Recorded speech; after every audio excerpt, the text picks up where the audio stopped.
Now, the next speaker has had a great deal of courage.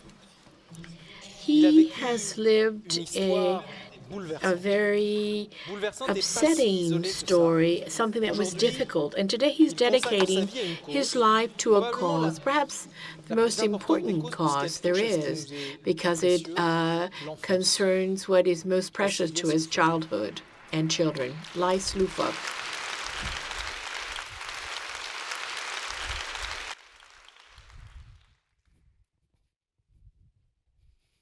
Good evening. In France, you have to know that 2 children die at the hands of their parents each week. At the end of this evening, 3 children will have been raped. Today, 200 children are going to cross the threshold of a police station because of having been subject to violence, sometimes sexual. And these, sometimes it's at the hands of their parents. Perhaps you remember Cosette, who was placed by Fantine in the house of the Thénardier, and who was finally saved by Jean Valjean in The Misérables. It's the most famous case. You know that we have a tendency to think that children are protected in France, but it's not the case. My name is Lyes. I'm 35, and I'm a child who was put in a foster home. I was born and immediately placed by the state which promises liberty, fraternity, and equality. I was placed right at my birth because my biological mother, who had a mental disease, was not ever able to take care of me. I ended up in a nursery until the age of 18 before I was placed in my first foster family. The foster family was a very loving one, giving me everything a child needed. Unfortunately, I only stayed there until the age of 5. For personal reasons, the family had to move to the south of France, and the child welfare services did not allow me to go with them under the pretext that my biological mother, although incapable and absent, still had the legal responsibility for me. I was placed in a second foster family. This time it was one which mistreated me. I slept on a piece of polystyrene on the ground in a room that was often locked. For 2 years, I was locked up in my room, and obviously sometimes I needed to urinate on myself. And when they opened the door, it was to express their sadism. I was subject to ice-cold showers and burning hot showers. It took 2 years for the child welfare services to realize this and protect me. 2 years is a long time, and it does leave traces. When I left, I went from one foster family to another before I ended up in a home, children's home at the age of 10. I was marked by the way it was organized. It was a children's home for kids from 3 to 18 with 2 floors, one for the girls, one for the boys. I was totally shocked by the violence between the children and the violence by the adults towards the children. Normally, when you arrive in one of these children's homes, the first thing that happens to you is you're hazed, subject to hazing, and I was peed upon. The first year, I was a child who was quite reserved, shy, and I was afraid. I was very much afraid. When you do not defend yourself, this is a pretext for others to express the worst violence against you without any condemnation. I was the victim of rape by a child slightly older than me, but I also was subject to the violence of the educators at any time of the day or week because we were late from school, because we were making too much noise in the hallways. And there was a special treatment there. It was the punishment of the chair. Imagine your eyes are closed. You're supposed to imagine that you're sitting, in fact, and you have a ping pong ball on your head on top of a book, and the educator comes by every so often and hits you in the knee. And if your legs collapse, you will be hit. And when my friend Cindy hung herself, I knew this could no longer continue. When a child in the welfare services understands things quickly, then you shouldn't count on the adults to protect you. So I began doing stupid things, being aggressive. I didn't go to school until I was kicked out. I went into a home in the Calvados, an emergency shelter in the Yvelines, and then the educator said I would be sent to a home in the south of France, which was stricter. But in the meantime, I would go to a foster family for 2 weeks. When I entered that foster family for the first time, they asked me a question. They asked me a question no one had ever asked me. They asked me, "Why are you here?" It was the first time I was able to tell my story. It was the first time that someone gave me an opportunity to express myself, tell someone about what had happened to me in detail. And this person's reaction did me a lot of good.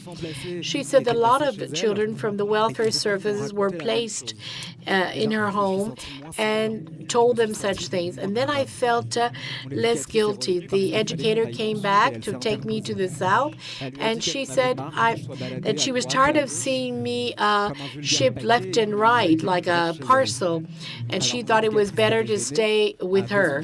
And the educator went to see her boss. He said something that was astonishing. He said, "Well, since somebody finally wants to keep him, leave him there." So I stayed there until I was 18. I was very lucky. In France, there are 340,000 children in the care of the child welfare services. While not all of them are the victims of violence, many are.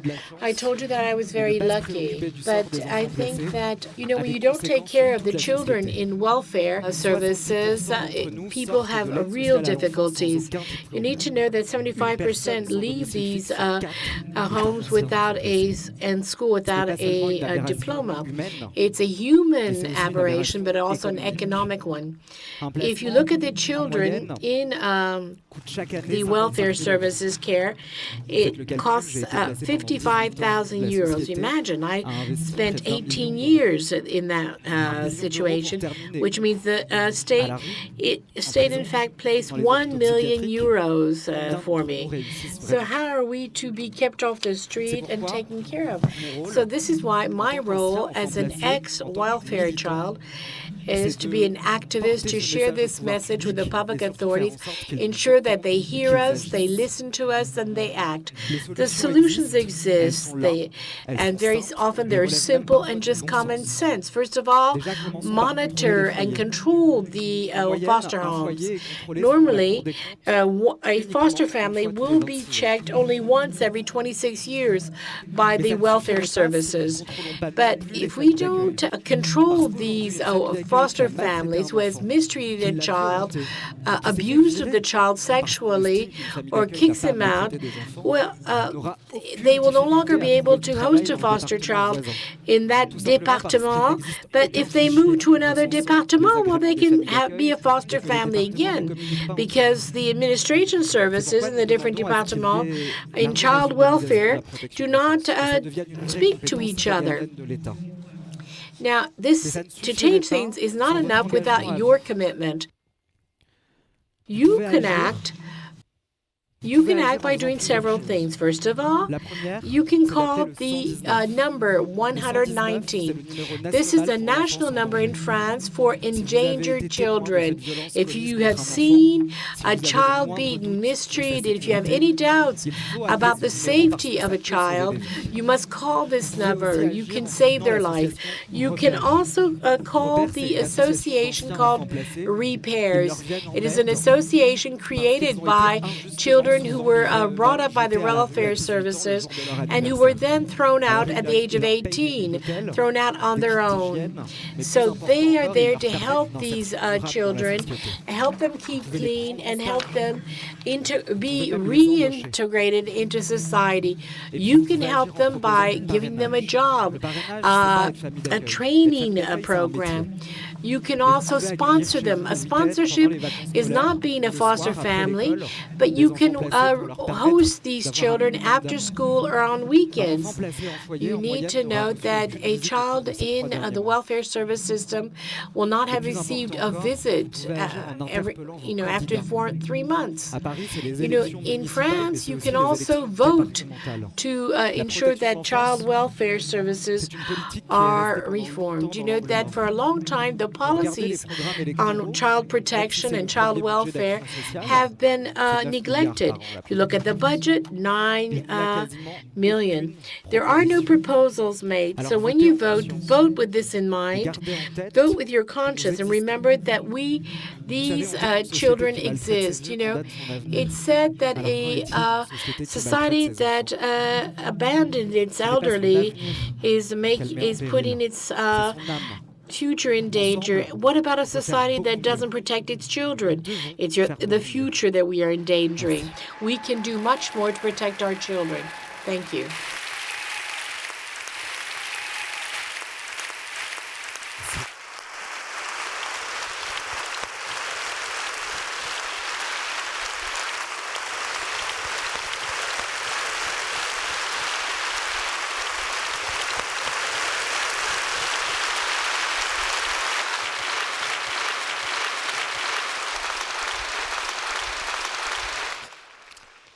Julien Montfort, je crois que tu as une question pour Lyes. I think that we need to think about all these children in the child welfare system. When you meet them, because I imagine you meet with them, people in this room would like to know, what do you say to these children? I tell them you should not be ashamed. You should never be ashamed. For a long time, we had a kind of negative sticker stuck on our foreheads. We were the children from the DAS, the welfare services. And children are ashamed to say that. I tell them, don't be ashamed. You need to talk, to speak. I believe you, because a lot of children have been subject to violence, and they were told they were liars, that people didn't believe them. And I say to them, I believe you. I believe what you say.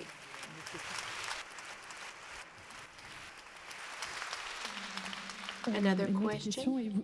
You say that the children in the child welfare system are not protected, that there is a lack of money, the educators are also mistreating them, the situation is explosive.